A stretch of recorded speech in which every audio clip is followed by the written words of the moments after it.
വാർത്തകൾ നമുക്കൊന്ന് ശ്രദ്ധിക്കാം. മലപ്പുറം ദുരന്തം, മരണം 40 കഴിഞ്ഞു. വയനാട്ടിൽ മണ്ണിടിച്ച് ഗ്രാമം അപ്രത്യക്ഷമായി. കാശ്മീർ പ്രളയം, രക്ഷാദൗത്യം പാളി. വാർത്തകൾ അവസാനിക്കുന്നില്ല.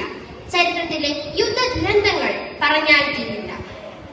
കസ്തൂരിരംഗനും ഗാഡ്ഗിലും പ്രതിഷേധത്തിന്റെ അലയൊലികൾ തീർത്ത് മാധ്യമങ്ങളിൽ നിറഞ്ഞു നിൽക്കുന്നു. ജൂൺ 5 പരിസ്ഥിതി ദിനം.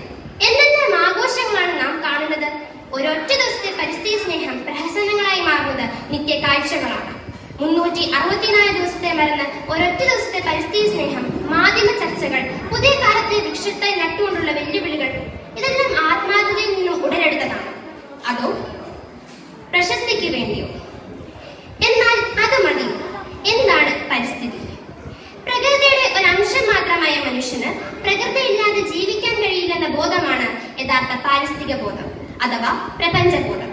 പ്രാചീന മനുഷ്യർ തന്നെ പ്രകൃതിയുടെ അടിമയായി കരുതി അവനെ ഒറ്റയ്ക്കും കൂട്ടത്തോടെയും നശിപ്പിക്കാൻ കഴിയുന്ന ശക്തികളായിട്ടാണ് വെള്ളം, കാറ്റ്, അഗ്നി തുടങ്ങിയ പ്രതിഭാസങ്ങളെ അവൻ കണ്ടത്.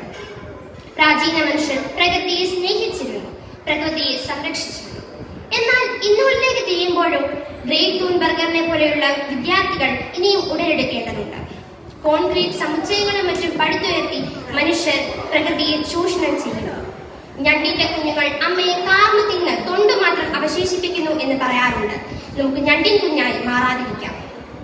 ഇനിയും മരിക്കാത്ത ഭൂമി നിന്നാസന്ന വിധിയിൽ നിനക്കാത്മശാന്തി എന്ന ONV കുറിപ്പിന്റെ നിരാശയാണോ നാം ഏറ്റെടുക്കേണ്ടത്? അതോ സർവം സഹയായ ഭൂതദാത്രിയായ സമഭാവനകൾ ഉൾക്കൊള്ളുന്ന ഭൂമിയോളം വലുതാവാനാണോ നാം ശ്രമിക്കേണ്ടത്? ഭൂമിയോളം വലുതാവാനുള്ള ONV കുറിപ്പിന്റെ തന്നെ ആഹ്വാനം നമുക്ക് നെഞ്ചിലേറ്റാം. വരാനിരിക്കുന്ന തലമുറകളെ ഓർത്തുകൊണ്ട് ഞാൻ പറയുന്നു, ഈ ഭൂമിക്കായി ഞാൻ നിലകൊള്ളും. നാവേറും കണ്ണീറും ഏൽക്കാതെ ഈ അമ്മയെ സൂക്ഷിക്കാൻ നമുക്ക് ഒന്നാകാം. ദിനാചരണങ്ങളുടെ പരിധിക്ക് പുറത്ത് ചാടി ഭൂമിക്കായി ഒരു തൂവൽ സ്പർശമെങ്കിലും നമുക്ക് നൽകാം. ഓർക്കുക, അവസാനത്തെ പുഴയും വറ്റിക്കഴിയുമ്പോൾ, അവസാനത്തെ മരവും വീട് കഴിയുമ്പോൾ പണം ഭക്ഷിച്ച് പശിയടക്കാൻ പറ്റുമോ? നിർത്തുന്നു. നന്ദി.